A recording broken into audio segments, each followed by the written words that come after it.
Bom dia a todos e a todas, então. Meu nome é Felipe, sou doutorando em Estudos Linguísticos pela UFSM, na linha de Língua, Sujeito e História. Sou orientando da professora Eliana Rosa Sturza. E o meu trabalho de hoje tem o seguinte título: Um olhar sobre a Morocha, quando o preconceito de gênero é aplaudido e premiado. Então, nesse trabalho, eu me proponho a fazer uma análise dos sentidos apresentados pelo verbete Morocha. E a justificativa para esse meu trabalho é que, na minha trajetória como pós-graduando, eu tenho realizado alguns trabalhos, artigos, enfim, nos quais eu me proponho a refletir de que maneira questões de gênero, preconceito de gênero, machismo, patriarcado se refletem na língua. Pode passar. Esse é o dicionário, então, do qual eu recortei o verbete Morocha, que é o Dicionário de Regionalismos do Rio Grande do Sul, da autoria de Zeno Nunes Cardoso e Rui Nunes Cardoso. Foi lançado no ano de 1984. E, além de eu fazer uma análise do verbete Morocha, eu também vou apresentar a letra da música Morocha, que foi lançada no ano de 1982, que é uma letra bastante polêmica, que até hoje causa polêmica pela maneira como retratou a mulher. Pode passar. Então, eu vou fazer algumas considerações iniciais. Pensar nos sentidos que as palavras apresentam em dicionários requer estabelecermos um diálogo com a história das ideias linguísticas. Sob a ótica da história das ideias linguísticas, instrumentos linguísticos não são apenas objetos de consulta, pois conceber que eles abarcam todas as verdades acerca da língua é ilusório. A história das ideias linguísticas, como campo do saber, desmitificou essa visão simplória acerca de dicionários, gramáticas, vocabulários e glossários. E, a partir do momento que os tomam como objetos discursivos, capazes de revelar aspectos sociais e históricos da época e do lugar onde são produzidos. Ao analisarmos a letra da música intitulada como Morocha, interpretada por Davi Menezes Júnior e Os Incompreendidos no ano de 1984, é inevitável a indignação diante de uma letra que, em alguns momentos, parece incitar a violência contra a mulher.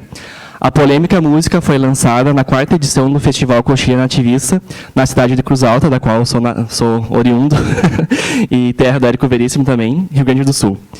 Levando em conta justamente o lugar de composição e circulação da Morocha, estabelecemos um diálogo com a história do Rio Grande do Sul, fazendo um breve percurso histórico para compreender de que forma se estrutura a sociedade sul-rio-grandense, considerando aspectos históricos do Estado.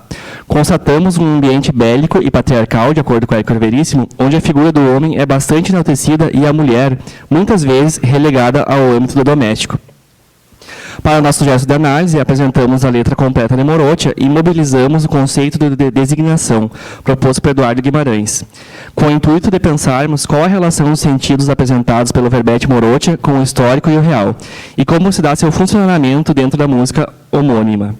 Recortamos o verbete de Dicionário de Regionalismos do Rio Grande do Sul, e, ao nos depararmos com as definições moça, mestiça, mulata e rapariga, que não constam no dicionário de regionalismos, buscamos em um dicionário nacional o sentido dessas palavras. O dicionário escolhido é o Novo Dicionário da Língua Portuguesa, de 1986, de Aurélio Buarque de Holanda Ferreira, produzido 2 anos após a controversa canção Morocha. As designações pejorativas apresentadas por esses verbetes nos fazem refletir sobre como o preconceito de gênero se marca também na língua e é registrado nas definições desses verbetes em Novo Dicionário da Língua Portuguesa. Tal preconceito fica ainda mais evidente quando comparamos com as designações moço e rapaz, os respectivos masculinos de moça e rapariga. Esperamos, assim, promover uma reflexão sobre como a degradação da mulher, retratada na canção Morocha, é também legitimada em dicionários, considerando a década em que tanto a música como os instrumentos linguísticos selecionados foram produzidos, nesse caso, a década de 1980. Intentamos fazer uma análise de como a condição feminina se manifesta no discurso regional e nacional dessa época. Ao concebermos o Rio Grande do Sul como um ambiente patriarcal, discutiremos também sobre como o patriarcado se estrutura e de que forma distribui os papéis sociais que se esperam de homens e mulheres. Pode passar.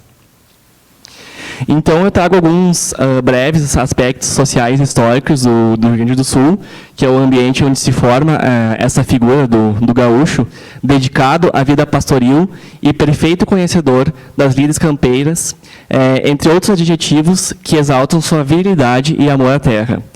De acordo com o escritor Érico Veríssimo, o jeito rude e, por vezes, ríspido de falar do gaúcho se deve ao fato desse sujeito ter sido criado em um ambiente bélico, que testemunhou várias batalhas e guerras, algumas delas entre Espanha e Portugal, na disputa pelo Estado. Pode passar. Então, interessa mais especificamente para esse trabalho a questão da mulher e como que ela aparece no Estado. Então, eu trouxe alguns apontamentos de um comerciante francês chamado Auguste de Saint-Hilaire, que passou pelo Rio Grande do Sul em meados do século XIX, e ele lançou um livro sobre os relatos das coisas que ele vivenciou no Rio Grande do Sul, e ele descreve as mulheres gaúchas como apáticas e restritas ao ambiente doméstico. Segundo ele, principalmente as do interior, que elas não possuíam acesso aos estudos, e a situação era um pouquinho melhor na capital, Porto Alegre, que as mulheres ainda que tinham um pouquinho mais de vida social, mas no interior elas eram bastante apáticas e não tinham acesso aos estudos, ficavam restritas ao âmbito doméstico. Então, ele faz também um relato sobre as mulheres indígenas que pertenciam à tribo dos Guaranis e possuíam um espírito servil que lhes conduzia a uma relação de subserviência com os homens brancos que habitavam ou circulavam pelo Estado. Então, é daí que surge uma palavra muito mobilizada pelos gaúchos, muito famosa, que é China, que é usada de maneira pejorativa, digamos assim, para se referir a algumas mulheres associadas à prostituição. Então, esse termo vem das mulheres indígenas, porque como elas têm é um termo que vem no espanhol, porque no espanhol China é chinesa, e as mulheres indígenas dessa época eram comparadas com as mulheres chinesas pelos traços. E como elas estavam nessa situação de subserviência e prostituição, então é daí que vem o termo China. Em comparação às chinas, temos as prendas, que, comparada com as chinas, estavam numa situação de maior prestígio, digamos assim, mas nem por isso a subserviência era menor, porque elas também, na condição de mãe, esposa ou filha do gaúcho, elas ficavam restritas ao âmbito doméstico. Pode passar. Então, eu trouxe aqui apontamentos daqueles que eu considero o meu cânone, digamos assim, nos meus estudos sobre gênero, que é o Bourdieu, a Simone de Beauvoir e o Foucault. Então, o antropólogo e sociólogo Pierre Bourdieu, em sua obra A Dominação Masculina, aborda a questão da dominação por parte dos homens na esfera social. Segundo o autor, a sociedade que ele denomina como androcêntrica está centrada no sujeito homem, de maneira que se instaura uma dominação masculina. Em relação a gênero, Beauvoir, com sua célebre frase "ninguém nasce mulher, torna-se mulher", promove discussões acerca da condição de ser mulher.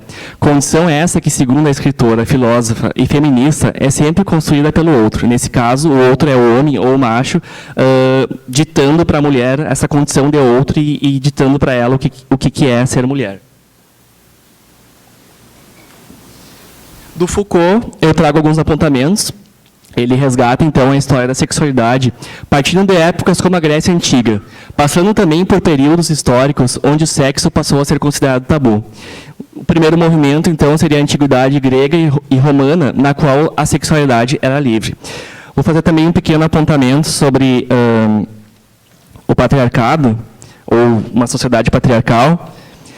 A dominação masculina, descrita por Bourdieu, é corroborada e praticada nas mais diversas instituições sociais. É nelas que o patriarcado se legitima e se instaura, conforme os apontamentos de Marilena Chauí. Fundado na autoridade do pai, chefe de família, chefe de seção, chefe de escola, chefe de hospital, chefe de Estado, etc., é um poder que legitima a submissão das mulheres aos homens, tanto pela afirmação da inferioridade feminina, fraqueza física e intelectual, quanto pela divisão de papéis sociais a partir de atividades sexuais. Feminilidade como sinônimo de maternidade e domesticidade. Pode passar.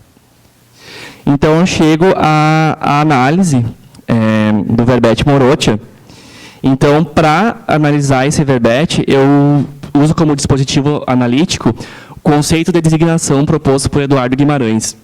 O que um nome designa é construído simbolicamente.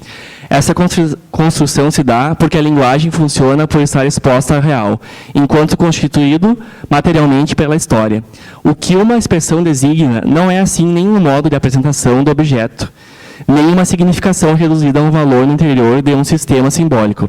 Designar é constituir significação como uma apreensão do real, que significa na linguagem na medida em que o dizer identifica este real para os sujeitos. Pode passar. Então, vou ler aqui a letra de Morotia para vocês. Não vem Morotia até Floriano toda, que eu não sou manso. Deixa eu ler por aqui. Que eu não sou manso, esparrama as garras. Nasci no inferno, me criei no mato. É só carrapato, é que em mim se agarra. Tu te aproxega reboleando os quartos, trocando orelha, meu instinto rincha. Eu já me paro todo embodocado. Que nem matumbo, quando aperta a cincha. Aprendi a domar amanunciando égua. E para as mulheres, vale as mesmas regras. Animal te para, sou lá do rincão. Mulher pra mim é como redomão. Malhador nas patas, pelego na cara. Crioulo da véia, não escolho o lado. Nos meus arreios não há quem peliche. Tu incha o lombo, tem caroço a laço. Bota os cachorros por mim que abiche. Não te boleia, que o cabreço é forte. O palanque é grosso, senta e te arrepende. Sou carinhoso, mas incompreendido. É para o teu bem, vê se tu me entende. Pode passar.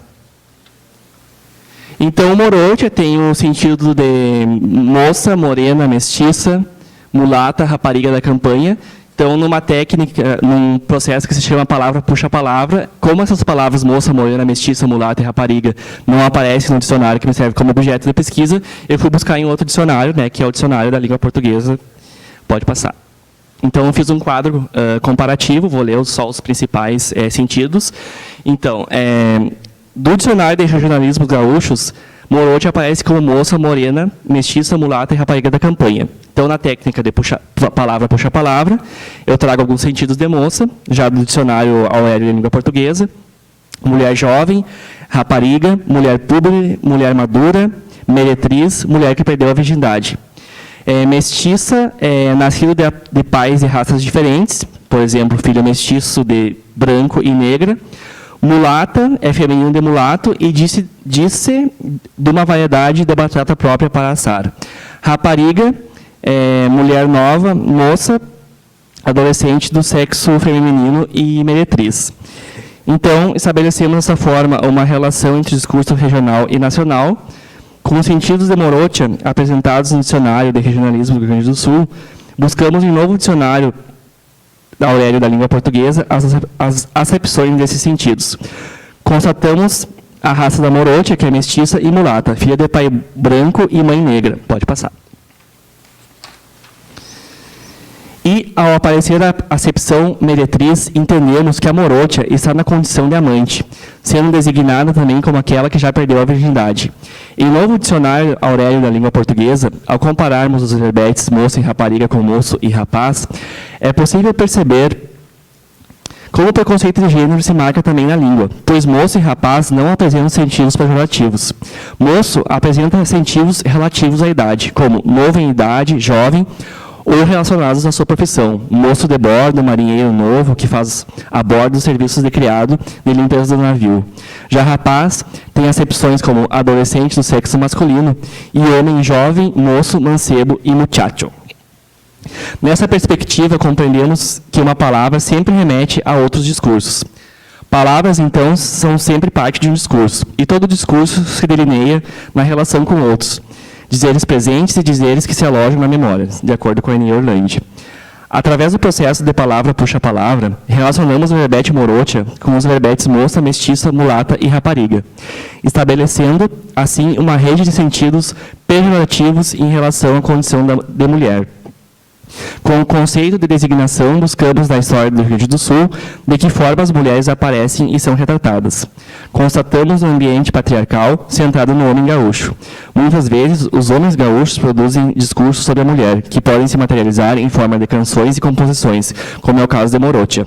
Conforme já apontamos, o gaúcho é um homem viril, apto a enfrentar geadas e atuar nas práticas relacionadas à vida campestre. Em relação às mulheres, de acordo com Drais, esse homem manifesta pouca atenção para com elas. E, segundo Petri, o seu relacionamento com as mulheres é basicamente o da atração física. O gaúcho vivia basicamente como um nômade e esse comportamento não permitia o desenvolvimento da afetividade. Então, pode passar? Aqui são algumas das minhas referências e agradeço muito a minha oportunidade de estar pela primeira vez no CEDISC. Muito obrigado.